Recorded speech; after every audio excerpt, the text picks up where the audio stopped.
Hello friends, welcome to day trader Telugu and good evening. Sensex 556 points gain అయ్యి 65,387 దగ్గర close అయితే Nifty 181 points gain అయ్యి 19,435 దగ్గర క్లోజ్ అయింది. వెరస్ బ్యాంక్ నిఫ్టీ 447 పాయింట్స్ గెయిన్ అయ్యి 44,436 దగ్గర క్లోజ్ అయింది. ఫ్రెండ్స్, వీడియో స్టార్ట్ చేసే ముందు టూ ఇంపార్టెంట్ థింగ్స్ గురించి నేను ఒకటి మీకు రివైజ్ చేయాలనుకుంటున్నాను. ఒకటి, ఈ రీసెంట్ డేస్ లో మీరు గమనిస్తే 19,300 బిలో బ్రేక్ అయ్యి క్లోజ్ అయితే ఇంట్రాడేలో క్లోజ్ అయితే నా వ్యూ మార్చుకుంటానన్న నేను 19,300 కి అబోవ్ మార్కెట్ క్లోజ్ అయిన రోజే నేను 19,300 కాదు 200 బిలో క్లోజ్ అయితే నా వ్యూ మార్చుకుంటానని చెప్పాను. అండ్ ఆ తర్వాత రోజే మనకి 19,300 బిలో మార్కెట్ క్లోజ్ అయింది. ఇది జాగ్రత్తగా అర్థం చేసుకోవాలి. బికాస్ ఇక్కడ ఒక ట్రేడర్ ఒక వ్యూ ప్రీవియస్ గా అనుకుంటున్న వ్యూ ని ఎలా చేంజ్ చేసుకున్నారని దాని బ్యాక్ ఉంటున్న రీజన్ ఏంటి అండ్ మార్కెట్ అక్కడి నుంచి ఎలా రియాక్ట్ అయింది. బికాస్ మనం అనుకున్నట్టు జరుగుతుంది కాబట్టి నేను మీకు చెప్తున్నాను. ఈవెన్ 200 బ్రేక్ అయ్యి డౌన్ సైడ్ క్లోజ్ అయినా నా వ్యూ మార్చుకున్నానని చెప్పేవాడిని. కానీ ఇక్కడ జరిగిన సినారియోని అర్థం చేసుకుంటే 300 ఇంపార్టెంట్ సపోర్ట్ ప్రీవియస్ గా ఆల్మోస్ట్ ఎగ్జాక్ట్ 300 దగ్గరికి వచ్చి రివర్సల్ అయిన సందర్భాలు బోల్డ్ ఉన్నాయి. కానీ రీసెంట్ డేస్ లో మీరు గమనిస్తే I think last 10 to 11 trading sessions 300 దగ్గర సపోర్ట్ తీసుకుని వదిలేద్దాం. అవి కాకుండా 250 దగ్గర 2 టైమ్స్ దగ్గరగా సపోర్ట్ తీసుకుంది. 240 అరౌండ్ ఒకసారి, 250 అరౌండ్ ఒకసారి, తర్వాత 230, తర్వాత 220 ఇలా మల్టిపుల్ టైమ్స్ సపోర్ట్స్ తీసుకుండేసరికి ఈ 220 అనేది రీసెంట్. బట్ ఇంతకు ముందు మాట్లాడుకున్న ప్రతి దగ్గర కూడా 300 బిలో ఉంటూ 250 దగ్గర 2 టైమ్స్ 230 ఇలా జరుగుతూ ఉండేసరికి out of 10 trading sessions 4 trading sessions 300 break అయినప్పుడు 250 అరౌండ్ సపోర్ట్ కనిపిస్తూ ఉండడం. సో 300 బిలో క్లోజ్ అవడానికి మార్కెట్ కి ఏం ప్రాబ్లం లేదు. ఈ 250 ఆర్ 200 జోన్స్ దగ్గరకు వస్తున్నప్పుడు ఇమీడియట్ గా ఒక బౌన్స్ వస్తుంది, ఒక గుడ్ బయింగ్ సెంటిమెంట్ కనిపిస్తుంది. కాబట్టి ఒక 100 పాయింట్స్ ఎడ్జ్ తీసుకుందామని 300 నుంచి నేను 200 కి షిఫ్ట్ అవ్వడం జరిగింది. ఇది చాలా చాలా చాలా ఇంపార్టెంట్. బికాస్ 300 బిలో క్లోజ్ అయితే వ్యూ మార్చుకుందాం అనుకోని 300 బిలో క్లోజ్ అవగానే బేరిష్ ట్రేడ్ సెటప్స్ కోసం మనం ప్లాన్ చేస్తుంటే ఇక్కడ వస్తున్న ఈ ర్యాలీలో మనకి రెసిస్టెన్స్ దగ్గర ఒక పాయింట్ లో ప్రైస్ ఈ రెసిస్టెన్స్ ని బ్రేక్ చేసి డౌన్ సైడ్ కి వచ్చింది.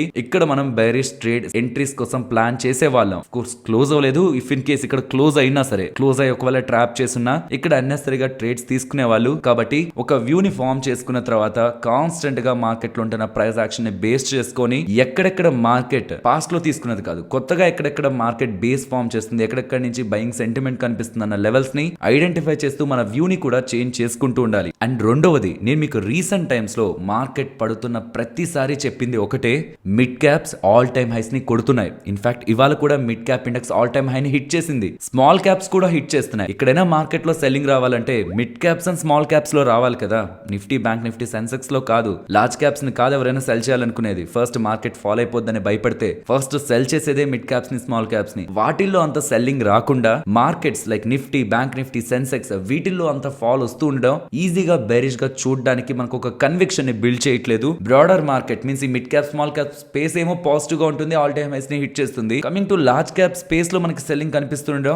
ఇది ఇక్కడ రెండు జరగాలని నిన్న మాట్లాడుకున్నాం. ఒకటి, నిఫ్టీ, బ్యాంక్ నిఫ్టీ అయినా మిడ్ క్యాప్, స్మాల్ క్యాప్స్ పెరిగినట్టు పెరగాలి, వాటితో క్యాచప్ అవ్వాలి. లేదంటే ఈ మిడ్ క్యాప్, స్మాల్ క్యాప్స్ అయినా నిఫ్టీ, బ్యాంక్ నిఫ్టీ కంటే ఎక్కువ కరెక్ట్ అవుతూ అవైనా Nifty and bank Nifty, Sensex తో క్యాచప్ అవ్వాలి. రెండిట్లో ఒకటి జరగాలనుకున్నాం. అండ్ నా వ్యూ ని క్లియర్ గా చెప్పాను. నేను నిఫ్టీ, బ్యాంక్ నిఫ్టీ పెరుగుతుందని ఎక్స్పెక్ట్ చేస్తున్నాను. బికాస్ నా వ్యూ 19,200 కంటే అబోవ్ ఉంటే బులిష్ గానే ఉంటుందని. సో ఇదంతా ఎందుకు చెప్పానంటే మార్కెట్ పెరక్క ముందు ఇలా ఫాల్ అవుతున్నప్పుడు కూడా నేను ఏ కన్విక్షన్ తో బులిష్ వ్యూ ని మెయింటైన్ చేశాను అన్నది మీకు ఎక్స్ప్లెయిన్ చేయాలని ఇంతలా చెప్తున్నాను. మీన్స్ మార్కెట్ ఫాల్ అవుతూ బేరిష్ గా ఉంటున్నప్పుడు కూడా బులిష్ వ్యూ బ్యాక్ ఉంటున్న లాజిక్ ఇప్పటి వరకు మనం మాట్లాడుకున్నాం. ఇక్కడ నుంచి ఉంటున్న డేటా పాయింట్స్ ని గమనిద్దాం. ఫ్రెండ్స్, ఇవాళ మేబీ మీరు ఈ వీడియో మీరు చూసే టైంకే జాబ్స్ డేటా అప్డేట్ అయి ఉంటుంది. మార్కెట్ ఎక్స్పెక్ట్ చేసినది 170K మీన్స్ నియర్లీ 1,70,000 జాబ్స్ దగ్గరగా ఆగస్ట్ నెలలో యాడ్ అవుతాయని. ఒకవేళ 2 లక్షలు, 3 లక్షలు, 4 లక్షలు అన్ని జాబ్స్ కానీ యాడ్ అయ్యాయి అనుకోండి యుఎస్ లో, దెన్ ఎకానమీ స్ట్రాంగ్ గా ఉంటున్నట్టు. మంచి జాబ్స్ ఉన్నాయంటే ఎకానమీ గ్రోత్ ఉంటేనే కదా మంచిగా జాబ్స్ వస్తాయి. సో ఎకానమీ బాగుంది, అన్ని జాబ్స్ యాడ్ అవుతున్నాయంటే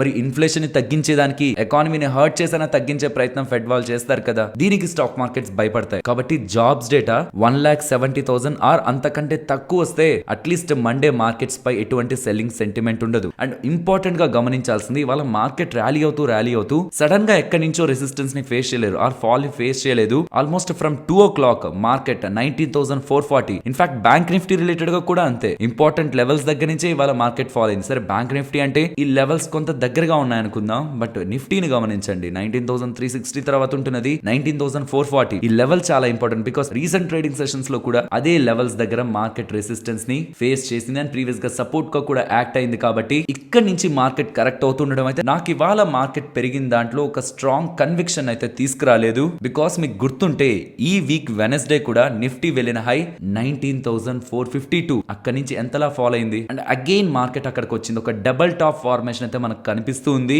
కాబట్టి క్లియర్ గా ఇక్కడ ఉంటున్న రెసిస్టెన్స్ ని మార్కెట్ బ్రేక్ చేసి అప్ సైడ్ సస్టైన్ అవడం ఆర్ ఇంట్రాడేలో క్లోజ్ అవడం చేస్తున్నప్పుడే ఫర్దర్ గా ఇంకొక హయ్యర్ హై ఫామ్ అవడానికి ఛాన్స్ ఉంటుంది. కాబట్టి ఎగ్జాక్ట్ గా ఈ లెవెల్ దగ్గర మార్కెట్ ఓపెన్ అవుతున్నప్పుడు తొందరపడి బులిష్ పొజిషన్స్ ని తీసుకోవద్దు. బికాస్ ఇది ఒక బుల్ ట్రాప్ కూడా అవ్వడానికి పాసిబిలిటీ ఉంటుంది. అండ్ ఈవెన్ ఒకవేళ గ్యాప్ అప్ అవుతున్నా రీట్రేస్ అయ్యి ఈ లెవెల్ దగ్గర నేను సపోర్ట్ తీసుకున్నాను, ఇది ప్రీవియస్ గా రెసిస్టెన్స్ ఏమో కానీ ఇప్పుడు సపోర్ట్ అని మనకు ఒక కన్ఫర్మేషన్ ఇచ్చాక దెన్ అప్పుడు వస్తున్న ట్రేడ్ సెటప్ ని బులిష్ ట్రేడ్ సెటప్స్ ని ట్రేడ్ చేస్తున్నప్పుడే ఫర్దర్ రిస్క్ రివార్డ్ మనం తీసుకుంటున్న ట్రేడ్ రిలేటెడ్ గా ఉంటుంది. ఎల్స్ అన్నెసరీగా ఈ రెసిస్టెన్స్ దగ్గరే ఓపెన్ అవుతూ ఆ స్మాల్ గ్యాప్ అప్ అయి ఇంకొక గ్రీన్ క్యాండిల్ పడగానే బై చేస్తే అగైన్ ఇది రీటెస్ట్ అవడం ఆర్ ఇది రీటెస్ట్ అయ్యి అక్కడ ఫెయిల్యూర్ అయ్యి మళ్ళీ బ్రేక్ అవడం జరుగుతున్నప్పుడు అన్నెసరీగా ట్రాప్ కి వెళ్తారు. సో ఇది ఒక బుల్ ట్రాప్ అవ్వడానికి కూడా పాసిబిలిటీ ఉందన్న విషయం ట్రేడర్స్ గుర్తుంచుకోవాలి. బట్ ఓవరాల్ వ్యూ, నా పర్సనల్ వ్యూ బులిష్ గానే ఉంది. 19,200 కంటే అబౌవ్ మార్కెట్ ఉంటున్నప్పుడు. కానీ ఈ లెవెల్ 19,450 లెవెల్ ఒక్కసారి కాదు మల్టిపుల్ టైమ్స్ ప్రీవియస్ గా రెసిస్టెన్స్ ని ఫేస్ చేసింది మార్కెట్ అని గుర్తుంచుకోవాలి.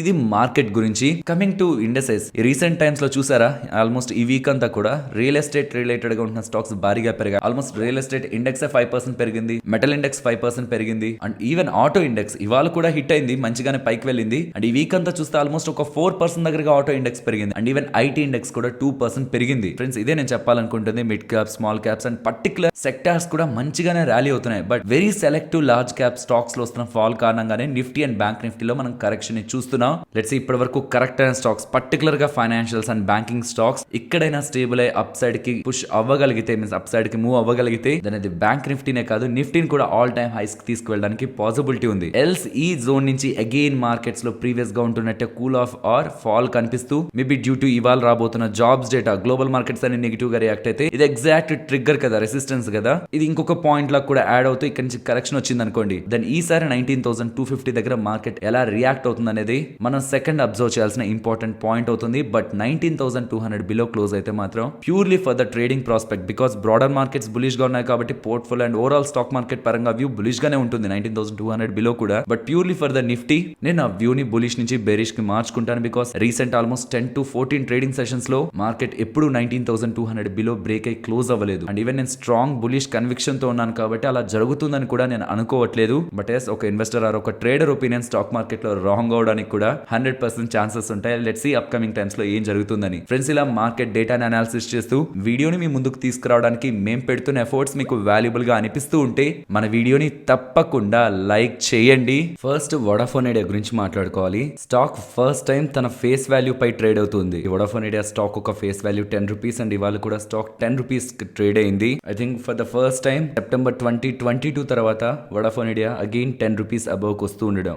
అంత స్ట్రాంగ్ పాజిటివ్ అప్డేట్స్ ఉన్నాయంటే మార్కెట్ లో స్పెక్యులేషన్ ఉంది. ఆ స్పెక్యులేషన్ గురించి మనం ప్రీవియస్ గా మాట్లాడుకున్నాం. ఈ వోడాఫోన్ ఐడియాలో ఒక బిగ్ ఇన్వెస్టర్ రాబోతున్నారండి అండ్ అలా వస్తున్న ఇన్వెస్టర్ బిగ్ ఇన్వెస్టర్ ఇన్వెస్ట్మెంట్ చేసే ముందు గవర్నమెంట్ తో చర్చలు జరిపి గవర్నమెంట్ వోడాఫోన్ ఐడియాకి అండ్ ఈ టెలికాం కంపెనీస్ కి అండగా నిలబడుతుందని ఒక హామీ ఇస్తే దెన్ ఇన్వెస్ట్మెంట్స్ వస్తాయి వోడాఫోన్ ఐడియాలో. అది ఇంకొన్ని డేస్ లో జరగబోతుందని ఇలా మార్కెట్ లో స్పెక్యులేషన్ ఉంది కానీ ఎక్కడ అఫీషియల్ అప్డేట్ లేదు. కానీ ఇవాళ సెప్టెంబర్ 1 మార్కెట్ లో వస్తున్న అప్డేట్ ప్రకారం ఫ్రాంక్లిన్ టెంపుల్టన్ వాళ్ళకి వోడాఫోన్ ఐడియా వాళ్ళు వాళ్ళ డెట్ ఇన్స్ట్రుమెంట్స్ రిలేటెడ్ గా పే చేయాల్సిన డబ్బులు రిలేటెడ్ గా 10% పేమెంట్ ఫ్రైడేన చేశారని ఇలా అప్డేట్స్ అయితే కనిపిస్తున్నాయి. ఫ్రాంక్లిన్ టెంపుల్టన్ వాళ్ళు డెట్ ఇన్స్ట్రుమెంట్స్ రిలేటెడ్ గా రన్ చేసే ఈ 5 స్కీమ్స్ రిలేటెడ్ గా ప్రీవియస్ గా వోడాఫోన్ ఐడియా వాళ్ళు పే చేయాల్సిన మనీ రిలేటెడ్ గా 10.9% వోడాఫోన్ ఐడియా దగ్గర నుంచి పేమెంట్స్ వచ్చాయని ఇలా డేటా కనిపిస్తూ ఉండడం. చాలా టైం బ్యాక్ నుంచి వోడాఫోన్ ఐడియా సర్వైవల్ గురించి and Vodafone idea debt repayments గురించి మార్కెట్ లో చాలా క్వశ్చన్ మార్క్స్ ఉన్నాయి. కానీ వీళ్ళు ఇలా డెట్ రీపేమెంట్స్ 10% రీపేమెంట్స్ చేశారు అని దానికి మనీ రిసీవ్ అయిందని ఇలా వస్తున్న అప్డేట్స్ తో స్టాక్ ఇవాళ ఇంట్రాడేలో 15% అండ్ ఓవరాల్ గా 11% దగ్గరగా గెయిన్ అయింది.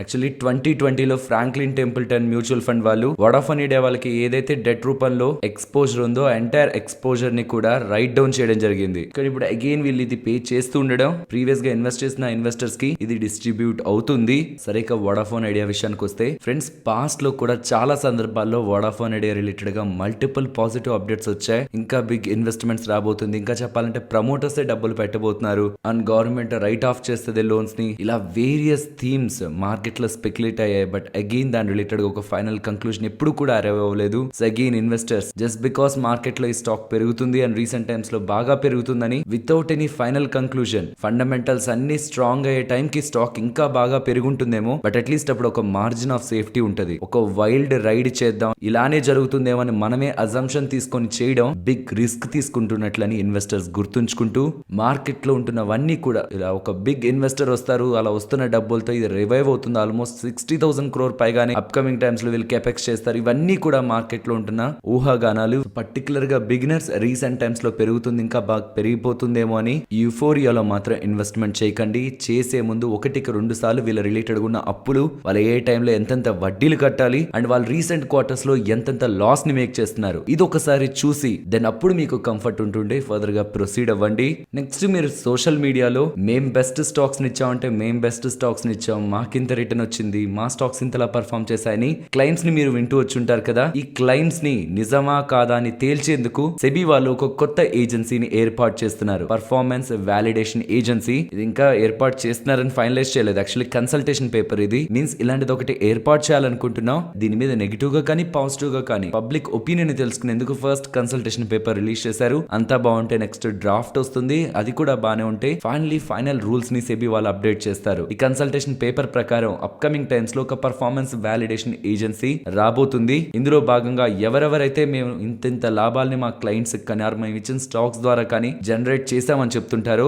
ఆ డేటాని ఈ ఏజెన్సీ అనాలిసిస్ చేస్తుందని, కేవలం సెబీ రిజిస్టర్డే కాదు అదర్ ఎంటిటీస్ వాటి రిలేటెడ్ ఉన్న అల్గారిథమ్స్ ని కూడా స్టడీ చేసి వాళ్ళ క్లయింట్స్ ఆర్ వాళ్ళ పరంగానే ఎంత రిటర్న్స్ ని జనరేట్ చేసుకున్నారు, పర్టికులర్ గా portfolio recommendations or stock recommendations పై వాళ్ళ పర్ఫార్మెన్స్ ఎంత, వీటిపై ఈ ఏజెన్సీ వర్క్ చేస్తున్న అప్డేట్స్ అయితే కనిపిస్తున్నాయి. కాకపోతే ఇందులో చూస్తున్న దాని ప్రకారం ఇది కేవలం స్టాక్ రికమెండేషన్, పోర్ట్ఫోలియో రికమెండేషన్స్ అనే కనిపిస్తుంది. కానీ లాస్ట్ లో ఒక దగ్గర మాత్రం ఎనీ అదర్ పర్ఫార్మెన్స్ క్లైమ్స్ అని కనిపిస్తుంది. మేబీ ఇలా సెటప్ చేస్తున్న ఈ పర్ఫార్మెన్స్ వాలిడేషన్ ఏజెన్సీ ఇందులో మెన్షన్ చేసినట్లు just stock recommendations, portfolio recommendations and వాటి గ్రోత్ రిలేటెడ్ గానీ మిగిలిపోకుండా ఈవెన్ ట్రేడర్స్ ఎవరైతే క్లైమ్స్ చేస్తూ ఉంటారో, పర్టికులర్ గా ఇంట్రాడేలోనే ప్రతిరోజు ప్రాఫిటబుల్ గా ఉన్నాం 10 lakhs 20 lakhs అని ప్రతిరోజు ప్రాఫిటబుల్ స్క్రీన్ షాట్స్ ని పెడుతూ ఉంటారు. ఈవెన్ ఇయర్లీ బేసిస్ ఆ రీసెంట్ టైమ్స్ లో మేము రీసెంట్ నెలల్లో మేము ఇంత ప్రాఫిటబుల్ గా ఉన్నాం చెప్తూ ఉంటారు. వాళ్ళని కూడా వాలిడేట్ చేసే పరంగా, వాళ్ళు పెడుతున్న స్క్రీన్ షాట్స్ ఆర్ వాళ్ళ డేటాని కూడా వాలిడేట్ చేసే పరంగా ఈ పర్ఫార్మెన్స్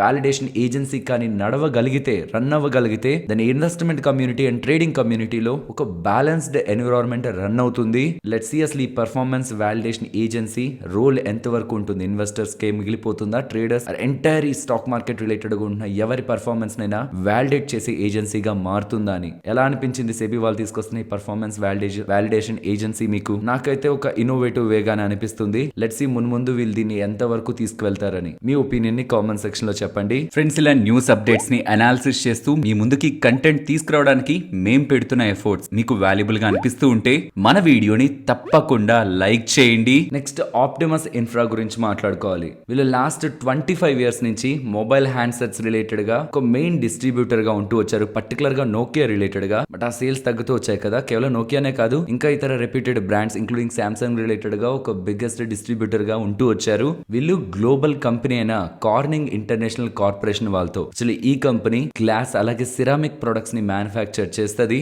పర్టికులర్ గా మనం ఎలక్ట్రానిక్స్ లో వాడే డిస్ప్లే గ్లాస్ ఉంటది కదా, వాటిని వీళ్ళు మ్యానుఫ్యాక్చర్ చేస్తారు. వాళ్ళతో వీళ్ళు ఒక జాయింట్ వెంచర్ ని ఫార్మ్ చేసి ఇండియాలో మొబైల్ గ్లాస్ కవర్స్ ని మ్యానుఫ్యాక్చర్ చేస్తారని ఇలా ఎక్స్చేంజెస్ కి అప్డేట్ చేయడం జరిగింది. నెక్స్ట్ ఫస్ట్ సోర్స్ సొల్యూషన్స్ గురించి మాట్లాడుకోవాలి. వీళ్ళ ప్రెసెంట్ ఎండి అండ్ సిఇఓ గా ఉంటున్న విపుల్ ఖన్నా గారు ఆగస్ట్ 31st తన ఎండి అండ్ సిఇఓ బాధ్యతల నుంచి తప్పుకుంటున్నట్లు అప్డేట్స్ అయితే చేశారు. అండ్ సెప్టెంబర్ 1st నుంచి రితేష్ మోహన్ గారిని, ప్రీవియస్ గా టెక్ మహేంద్ర రిలేటెడ్ గా వర్క్ చేసిన రితేష్ మోహన్ గారిని ఈ ప్రస్తుత కంపెనీ సిఇఓ గా అండ్ ఎండి గా అపాయింట్ చేస్తున్నట్లు ఫస్ట్ సోర్స్ సొల్యూషన్స్ వాళ్ళు అప్డేట్ చేస్తున్నారు. ఫ్రెండ్స్, లాస్ట్ బిఫోర్ వీడియోలో మీన్స్ ఈ వీడియోలో బిఎస్సి రిలేటెడ్ గా ఒక ఇంపార్టెంట్ పాజిటివ్ అప్డేట్ మాట్లాడుకుంటూ బిఎస్సి వాళ్ళ బైబ్యాక్ గురించి కూడా మాట్లాడుకున్నాం కదా. చాలా టైం బ్యాక్ బిఎస్సి వాళ్ళు 816 రూపీస్ బైబ్యాక్ ప్రైస్ చెప్పారు. కానీ ఇప్పుడు స్టాక్ ప్రైస్ 816 కంటే పైన ఉంది కాబట్టి వాళ్ళు వాళ్ళ బైబ్యాక్ ప్రైస్ ని పెంచేందుకు పాసిబిలిటీ ఉందని, బికాస్ ఇంక ఇక్కడ ఆప్షన్ లేదు. బైబ్యాక్ ని ప్రొసీడ్ చేయాలంటే మార్కెట్ ప్రైస్ కంటే హైయర్ ప్రైస్ పెట్టాలి. అండ్ దానికి అనుగుణంగానే బిఎస్సి వాళ్ళు బైబ్యాక్ ప్రైస్ ని అయితే పెంచారు. ఫస్ట్ స్టాక్ 680 దగ్గర ఉన్నప్పుడు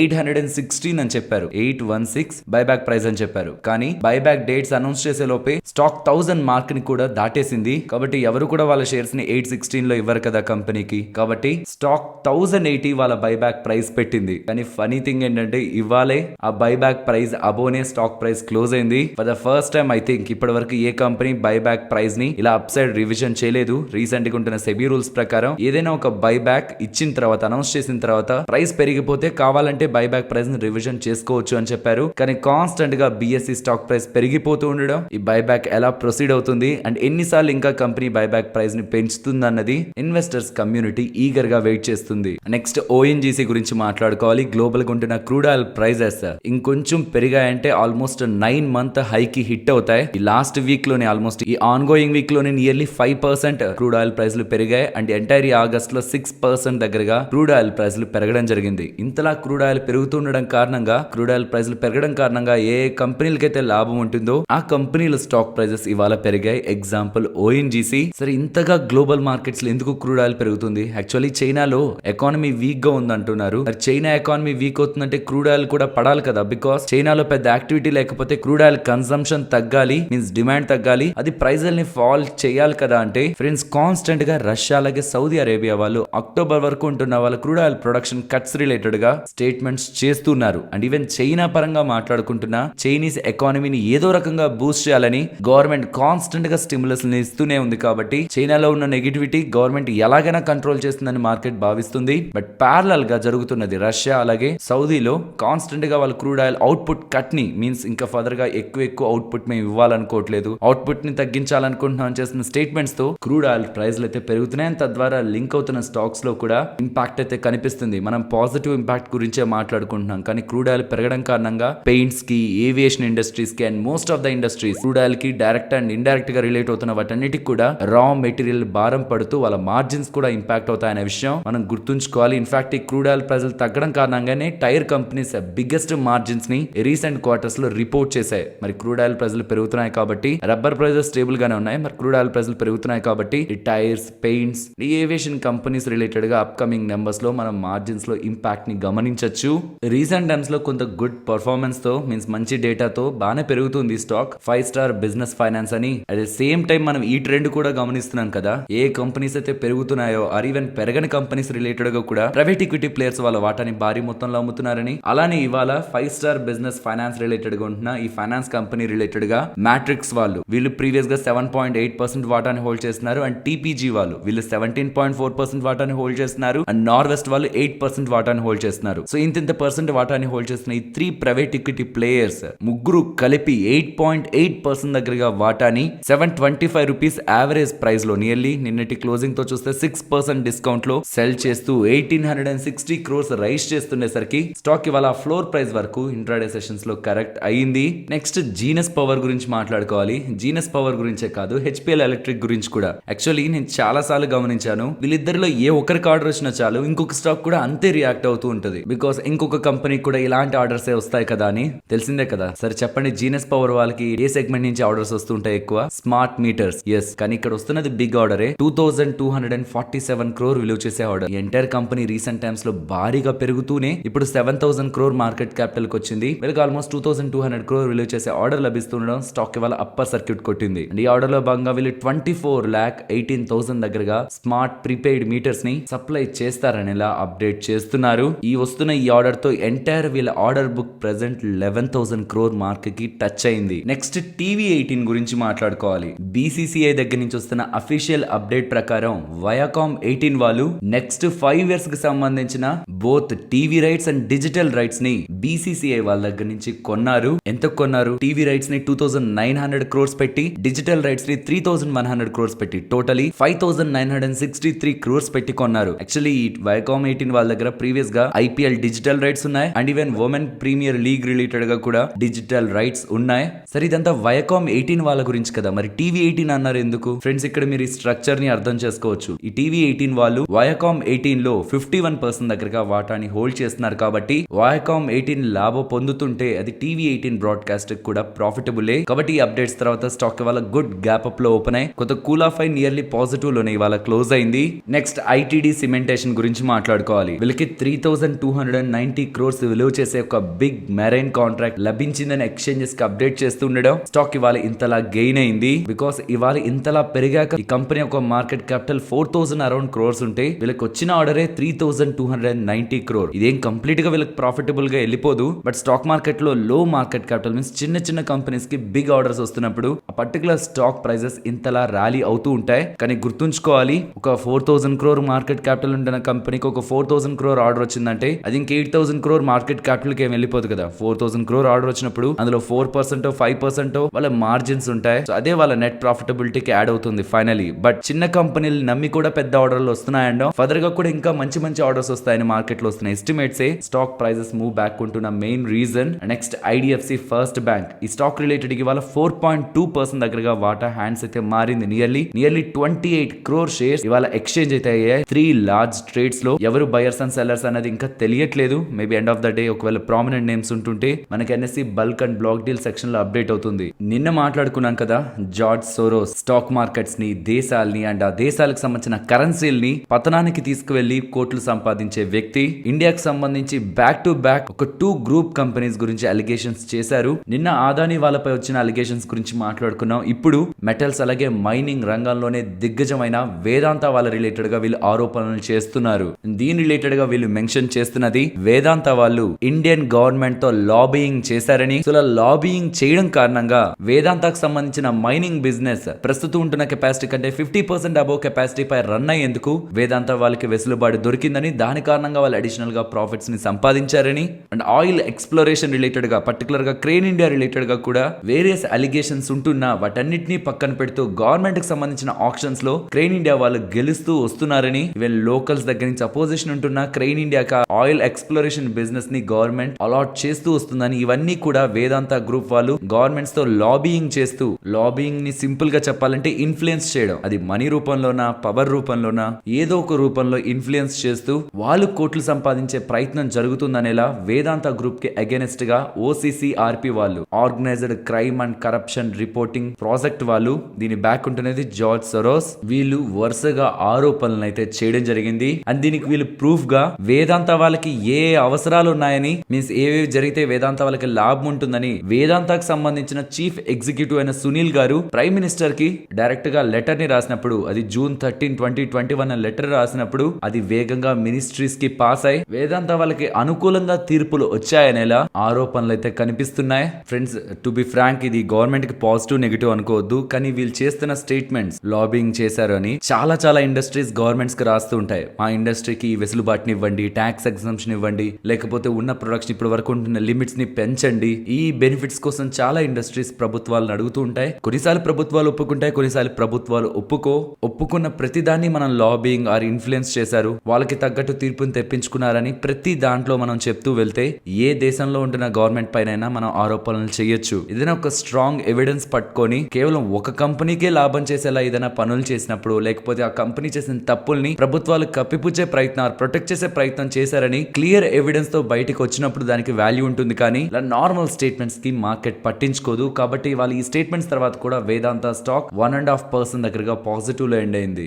నెక్స్ట్ ఇవాళ ఆటో స్టాక్స్ వాళ్ళ నెంబర్స్ ని పోస్ట్ చేశారు. ఫ్రెండ్స్, నెంబర్స్ గురించి అండ్ నా వ్యూ గురించి చెప్తాను. లైక్ అవి వీక్ గా ఉన్నాయి, స్ట్రాంగ్ గా ఉన్నాయని. స్టాక్ ప్రైసెస్ దానికి బట్టి రియాక్ట్ అయ్యిండొచ్చు, కాకపోయిండొచ్చు. సో నేను స్టాక్ ప్రైస్ ని బట్టి వ్యూ చెప్పట్లేదు, వాళ్ళ నెంబర్స్ ఎలా ఉన్నాయి మాట్లాడుకుంటే. ఆగస్ట్ నెలలో ఎస్కాట్స్ వాళ్ళు వెరీ వీక్ నెంబర్స్ ని, మీన్స్ వెరీ వీక్ డేటాని పబ్లిష్ చేశారు. టోటల్ సేల్స్ డౌన్ అయ్యాయి, డొమెస్టిక్ గాను ఎక్స్పోర్ట్స్ పరంగాను టోటల్ టు టోటల్ ఎస్కాట్స్ ఒక ట్రాక్టర్ సేల్స్ ఫాల్ అయ్యాయి. దీనికి మేనేజ్మెంట్ చెప్తున్నది ఆగస్ట్ లో మాన్సూన్ కొంత వీక్ గా ఉందని, కాబట్టి సేల్స్ డ్రాప్ అయ్యాయని. కానీ సెప్టెంబర్ లో ఒకవేళ ఈ మాన్సూన్ పికప్ అయితే వీళ్ళ సేల్స్ పెరుగుతాయని ఇలా చెప్పారు, పాజిటివ్ గా చెప్పారు. మీన్స్ నెంబర్స్ వీక్ గా ఉన్నాయి, మేనేజ్మెంట్ దగ్గర నుంచి కామెంటరీ పాజిటివ్ గా ఉంది. కమింగ్ టు M&M, రికార్డ్ స్థాయిలో SUV సేల్స్ ఉన్నాయి. లాస్ట్ టైం రికార్డ్ స్థాయిలోనే సేల్స్ ఉన్నాయి. అండ్ ఇప్పుడు ఆ సేల్స్ ని కూడా దాటుతూ అగైన్ ఇంకొక కొత్త రికార్డ్ ని వీళ్ళు సృష్టిస్తున్నారు. ఆల్మోస్ట్ ఆగస్ట్ నెలలో 37,270 వెహికల్స్, SUV వెహికల్స్ ని వీళ్ళు సేల్ చేశారంటున్నారు. SUV vehicles on year comparison 26% దగ్గరగా గ్రో అయింది. Coming to tractor business nearly 1% దగ్గరగా మాత్రమే గ్రో అయింది. బట్ అట్లీస్ట్ అది పాజిటివ్. ఎస్కాట్స్ లో అయితే ఏకంగా డీ గ్రోత్ ఉంది. కంపేర్డ్ విత్ ఎస్కాట్స్, M&M వాళ్ళు ట్రాక్టర్ సేల్స్ బాగున్నాయి. అండ్ TVS మోటార్స్ వాళ్ళు మంచి నెంబర్స్ ని పోస్ట్ చేశారు. అండ్ టాటా మోటార్స్ వాళ్ళు పబ్లిష్ చేస్తున్న డేటా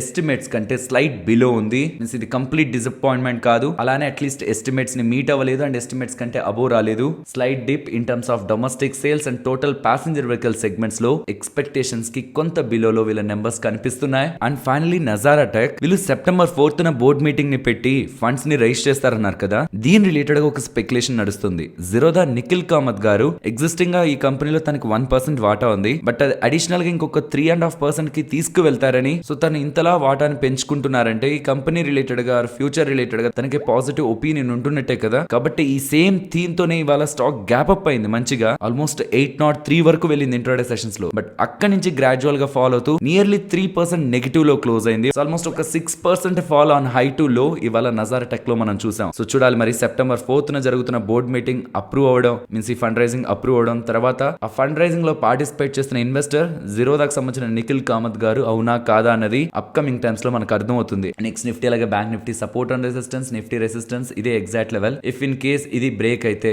19,520 అండ్ ఇక్కడ నుంచి ఫాలో అవుతూ డౌన్ సైడ్ కి వస్తే 19,360 important support. If in case ఇవాళ ఫేస్ చేసిన 44,544 బ్రేక్ అయి అప్ సైడ్ కి వెళ్తుంటే ఈ 30 పాయింట్ జోన్ 44,740 టు 44,770. ఒకవేళ ఇక్కడ ఉన్న సపోర్ట్ బ్రేక్ అయితే 44,270. నిఫ్టీ రేంజ్ మనం చాలా డేస్ నుంచి మాట్లాడుకుంటున్నాం. ఇన్ఫాక్ట్ 19,250 దగ్గర వచ్చినప్పుడు కూడా 19,100 టు 19,700 ఈ 600 పాయింట్ రేంజ్ ని గమనిస్తున్నాననే చెప్పాను. స్టిల్ అదే రేంజ్ ని గమనిస్తున్నాను. ఇంకా కొంత కంఫర్ట్ ఉంది మనకి, ఎగ్జాక్ట్లీ మిడిల్ పాయింట్ లో ఉన్నాం కాబట్టి ఇటు ఒక 300 330 పాయింట్స్ డౌన్ సైడ్ ఉంది and above almost 270 points nearly 300 అటు ఇటు మనకి బఫర్ ఉంది. కాబట్టి ఇదే రేంజ్ ని పర్సనల్ గా నేను నిఫ్టీ రేంజ్ గా గమనిస్తున్నాను. మరొక ఇంట్రెస్టింగ్ వీడియోతో నేను మళ్ళీ మీ ముందుకు వస్తాను. అంతవరకు టేక్ కేర్, జై హింద్.